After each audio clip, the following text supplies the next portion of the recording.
Ladies and gentlemen, gather around and hold on to your wallets, because we're about to dive into the global catastrophe that is World War Fee, the most insidious conspiracy of our time. It's a worldwide war waged not with bullets and bombs, but with meager portions, exorbitant prices, and a blitzkrieg of frivolous fees that will make your head spin faster than a Wall Street trading floor on Black Friday. Welcome to the battlefield where corporate greed reigns supreme. And the casualties are everyday people like you and me. The enemy? A ruthless army of CEOs, CFOs, and other assorted money-grubbing execs, all armed to the teeth with a plethora of pocket-draining ploys designed to nickel and dime us into oblivion.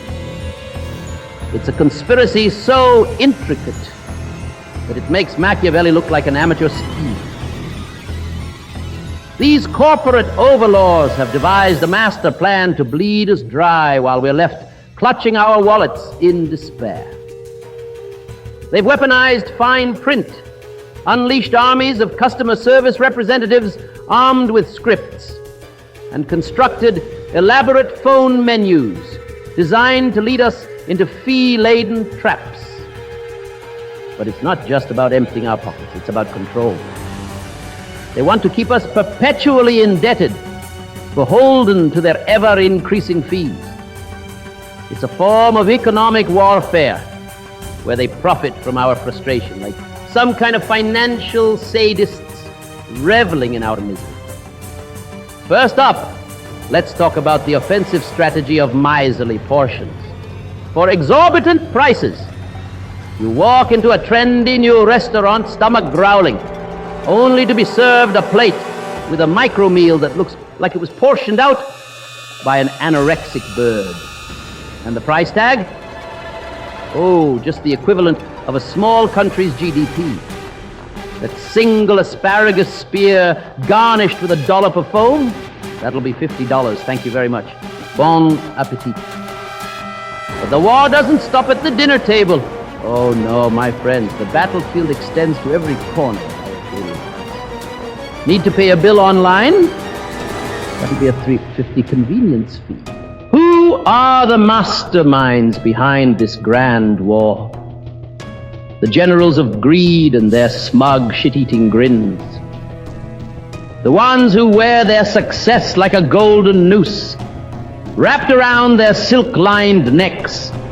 You'll find them in penthouse boardrooms, sipping $1,000 whiskey, chuckling over PowerPoint presentations on how to charge the American public for things they used to get for free.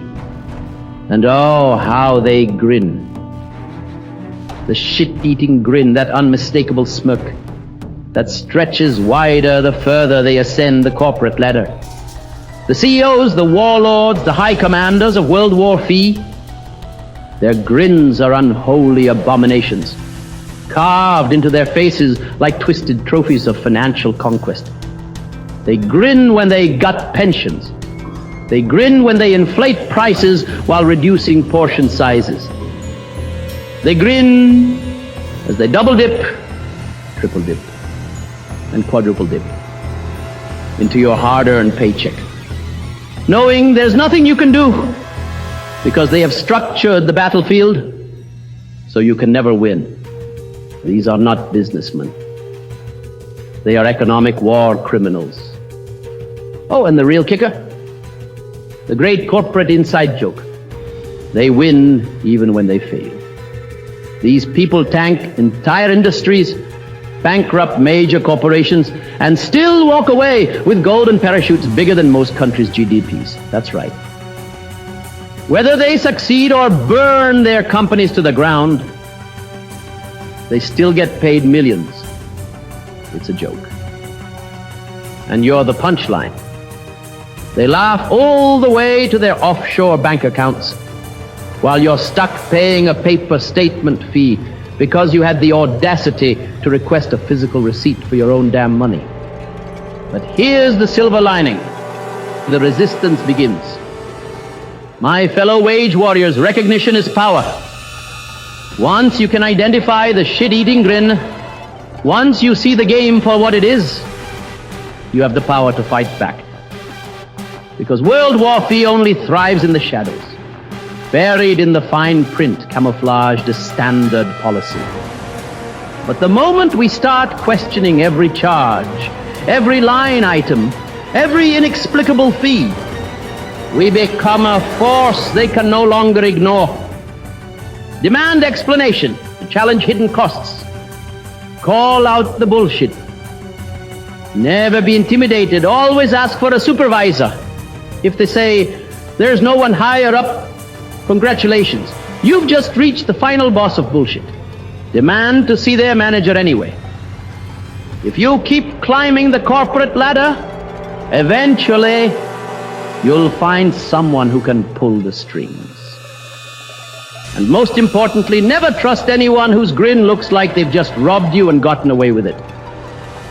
The wider the smile, the greater the steel. This is a war, and our wallets are the front lines. They started World War III, but we will finish it. And when we do, oh, how satisfying it will be to wipe those shit-eating grins right off their faces.